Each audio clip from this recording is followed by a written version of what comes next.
Pandora and welcome to the InstaSim channel. Today I'm playing Professor Layton and the Pandora's box. In the last episode we came into Full Sense, we went to a hotel, we dropped Flora off at the hotel to recuperate. In this episode we're going to start an investigation of the town. So, let's start investigating, shall we? First of all, we'll obviously get some hint coins. Because hint coins are always a good thing. Not that we've actually used any in a while though. Anyway. Right, let's go forward. Mark my words, Samuel, it's here in town, I can guarantee that. You are to scour every inch of this place and bring it back to me as soon as you find it, okay? Ah, come on, Uncle, do you really think it's everything people say it is? I don't know, it kind of sounds like a load of baloney to me. Are my ears playing tricks on me? I could have sworn you just told me that my information was wrong. You are in no position to be lecturing me on this subject. Now get out there and start looking. Okay, no need to blow a gasket, I'm going. What do you think Mr. Beluga and the train conductor are talking about, Professor? It would appear that they too are out on their hunt for something. Look, Professor, what on earth could that be? That's a book of some sort. It's some strange sort of book. Perhaps someone dropped it while running about town. Yikes, take a butcher's at this crazy symbol on the cover. Let's have a look. The symbol seems to be in the shape of a goat. Well, whatever it is, it gives me the heebie-jeebies, but I do wonder what's written inside. It's hard to tell, these locks mean we can only read the first entry. Still, this symbol intrigues me. Say, Professor, maybe somebody in the antique shop over there can tell us something about it. Excellent idea, Luke. Let's begin our investigation there. The old diary option has been added to the trunk. Okay.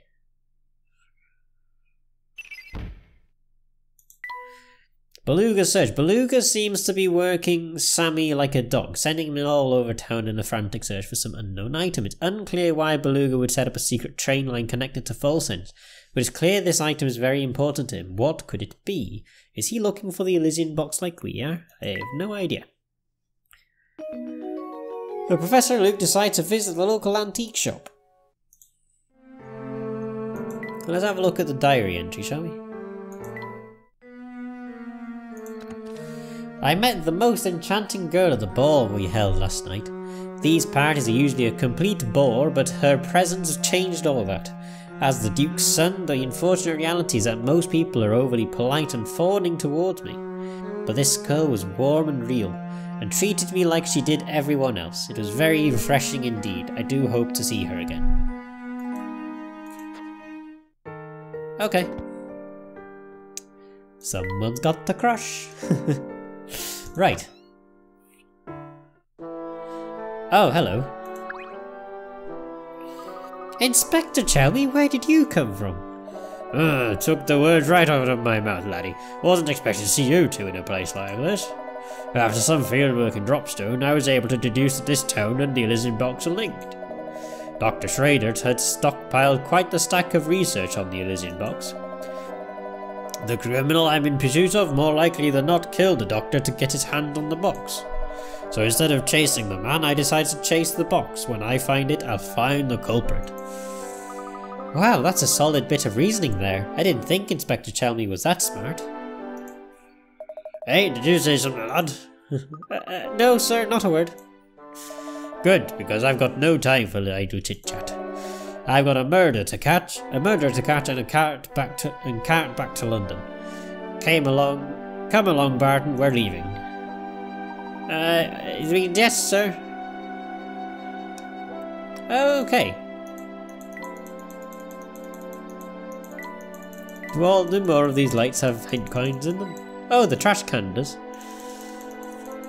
Anyway, what does this guy want? Good day, are you out shopping for anything in particular? I apologise, but we're not here to shop today. There are a few things we'd like to ask you about, however. Firstly, there's this book we found. We were also wondering if you've ever heard of an antique known as the Elysian box. Oh dear, here we go with that box again. You know, you're the third person to ask about it today. The third? Those two detectives you saw were just asking about it, and half an hour ago there was a young lady. She seemed interested in knowing whether anyone had been searching around town for the books. Can you describe this young lady? Oh, she was quite the beauty. She wasn't a local, but she had a face that seemed somehow familiar. Oh, and the officers, well, they said they were here on an official police investigation. I'll tell you what, I've told everyone today. I wish I could help, but this box you're after is news to me. One of my customers, I forgot who, mentioned something about the box having quite a history behind it. If the thing was ever in full sense, it could have been in the Herzen Museum. I suggest you check there. Where might we find this museum? Just look for the big building in the middle of town on the north side. The museum houses a wealth of documents celebrating the history of our town. This is all extremely useful. Thank you for the suggestion. We'll be sure to pay the museum a visit. Before you run off, did you mention that you'd also found a book?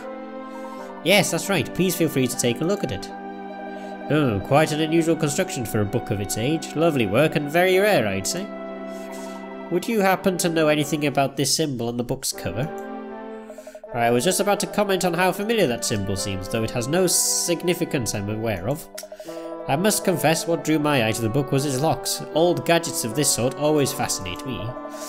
Its construction is very basic, so you might be able to open the locks with any old key you can find. As a matter of fact, here, why don't you see if this one does the trick? Think of it as my way of thanking you both for showing me something interesting. Many thanks, my good man. We've got a diary key, hooray! Oh, it's too bad we didn't find out more about that book. It certainly would have been nice, but we'll have to put the book aside for now. It's time to pay a visit to the museum. Professor and Luke decide to visit the Herzen Museum. Right. Well, we've got another entry in the diary we'll have a read of. I had the great fortune of bumping into that girl from the ball again today. She's the daughter of some fancy lord or another, and it shows. Her intellect is matched only by the grace she displays. To be honest, I'm quite taken with her, and have already started courting her. However, I fear that father seems less than pleased with the idea.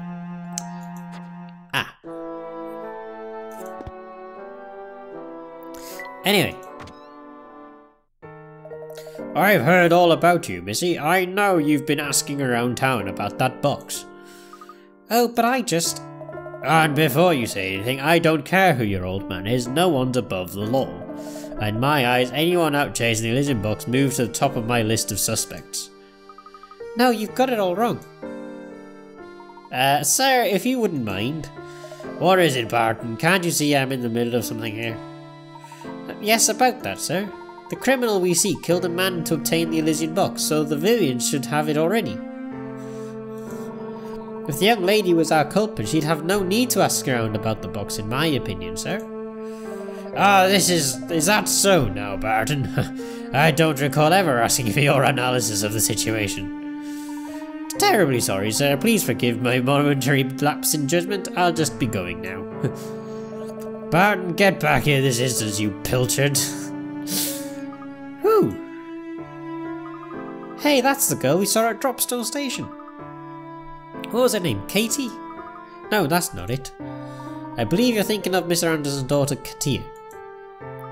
Yes, that's the one. I wonder what she's doing here. Indeed.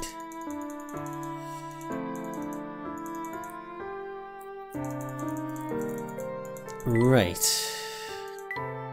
Well, let's go forward. See what we've got. Hehehe, now there's a couple of mugs I've seen before. Hey, I know you. And I know fate, because that's what brought you, me, and that swanky tea set of yours together. Now that we're all united, I say we celebrate with a cup of tea. Brew me something nice, would you? You want us to make tea for you? That's right, whippersnapper, but nothing fancy. A cup of citrus classic will do the trick. No, you get a cup of Yorkshire tea. That's the only acceptable tea you're allowed to drink, okay? None of this citrus shit. Only Yorkshire. It's so easy to make, even a baby could do it. With a magic tea set, that is. Anywho, all you need is some oasis leaf, a little brisk berry, and a sprinkle of citronia seed. Okay.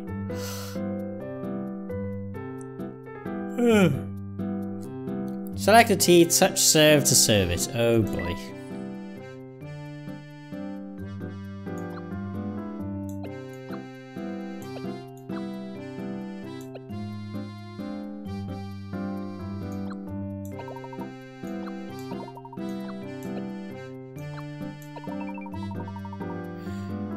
Okay, let's serve that, shall we?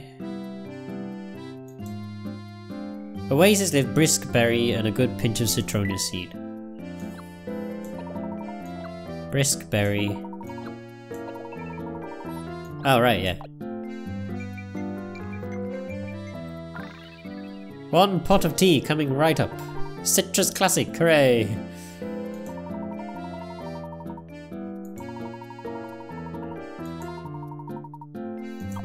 Okay, let's serve that then, shall we?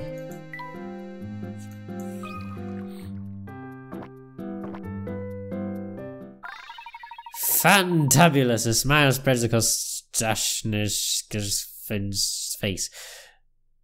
What kind of name is that? Thank you very much. Stashen Scarfen. Stashen Scarfen. There we go, I got you now. He seems restored and cheerful. Hey, not a bad cup of tea you make, Shorty. Of course, you couldn't have pulled it off without my expert direction, so don't get cocky. You know this town is filled with thirsty folks. You've got the tea set, so the way I see it, it's your responsibility to help people. If you manage to help everyone out with the tea break, good things will happen. This I promise. Only if they want Yorkshire tea. No other tea. Only Yorkshire, okay? Nothing else. It's illegal to drink any other brand of tea. And if you're drinking coffee, you should be sent straight to the gulag. Anyway, enough of that. Gosh, Professor, what do you think? How much good can we really do with just a cup of tea? Oh, a fair bit, Luke. A gentleman never underestimates the power of a hot cup of tea. Of course. You know, there's this big smile on my face because we're talking about tea at the moment. You know I'm the best tea drinker in the world when there's a smile on my face when we talk about tea. This is the part of the game I love. Well, when you put it like that, I suppose it couldn't hurt to spread some happiness. Oh, there's a lot of happiness. Oh dear. Right, who's this? Do you want a cup of tea? Golly, you two are running around a lot. Makes me tired just watching you. Why don't you rest a while with this puzzle I've got here? Okay. Flower bed fun. Oh, another one about flowers. Here are 4 circular flower beds, each with a radius of 10 meters. The way they're arranged forms a space between them. Can you find the area in meters square of the section coloured red below? Ignore the width of the border around the flower beds when calculating your answer.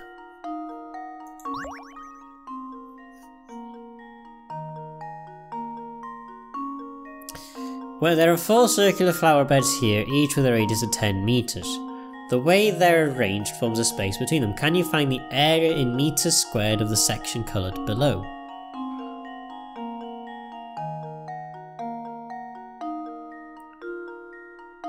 So pi r squared is the area of a circle.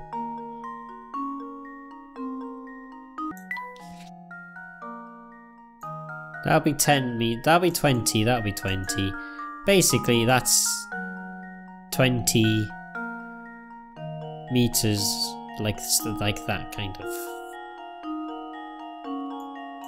So to get the circle, that would be quite easy. So the circle is pi r squared, so it's 340 meters squared for the circle. And the way I would think of calculating the bit in the middle is we've got ourselves a diamond here. Well, it's a square actually, just on its in an angle. And they make exactly a quarter of the area of the bit underneath. Of the circle, of the bottom of each circle up to there. So that would be 20 times 20, so that's a 400 meter square 400 meters squared square, and a quarter of each circle encompasses this thing, or makes up the border of that. So if we take away a quarter of this, so we've got 340 meters square per circle. A quarter of that is 85. So that's 85. That's 85. That's 85. And that's 85. So 85, 85, 85, 85. Oh, I'm being an idiot. Oh dear. Is 340, so the area of that is 340. I'm gonna stick a hint coin in very quickly. Don't bother thinking about pi, you don't need it to solve this one. Right.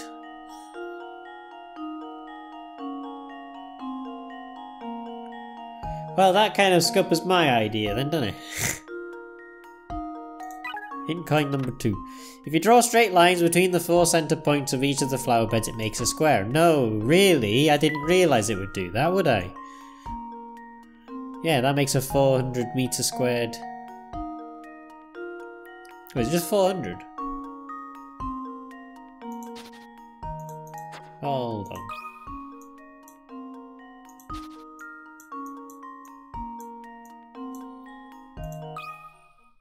This should do the trick. You know, sometimes I hate the simplicity of these puzzles to the point where I'm just frustrated. Oh boy. The red section has an area of 400 square meters. If you quarter the space between the flower beds and fit the pieces to the circle, as shown on the diagram on the right, you can turn the circle into a square. Once you do that, the size of the square will have the same length as the diameter of the single flower bed, 20 meters. Square this number to get the area and your answer.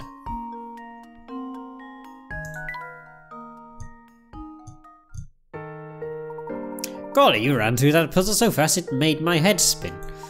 You're just one of those people who does everything, huh? I get tired just thinking about it. Oh, we've got pepper cherry. Hooray. Not that we're going to be using it at the moment, anyway. We're not making tea for more people at the moment. Because they're not drinking Yorkshire tea, so they're not drinking the correct brand of tea anyway. Professor, I've just seen Inspector Chelmy over there. No need for alarm, Luke. He's like just gathering information about Dr. Schrader's case. It seems that he's finally worked out that key to solving it lies here in full sense. Hey, maybe the inspector's almost got a grip of the situation for once. So let me confirm, this here is the man you've witnessed asking around about the Elysian box. No doubt about it. Yep, that man in the photograph is the one. I'd remember that face anywhere. Well, that seals the deal. Just as I suspected, my instincts are never wrong. Come along now, Barton, we're moving on. Oh yes, sir, right behind you. Well, we're going to ask you more questions about the Elysian box in the next episode. I won't read Layton's journal in this episode because we're running out of time, but we'll do it at the beginning of the next episode. So, thank you all so much for watching this episode of Professor Layton and the Pandora's Box. If you did enjoy it, don't forget to like it, comment down below, and subscribe to the channel. It'll help me out a lot and you'll get more videos like this. Also, don't forget to like my Facebook, follow me on Twitter and on Twitch. And as always, I will see you all in the next video. But until then, goodbye.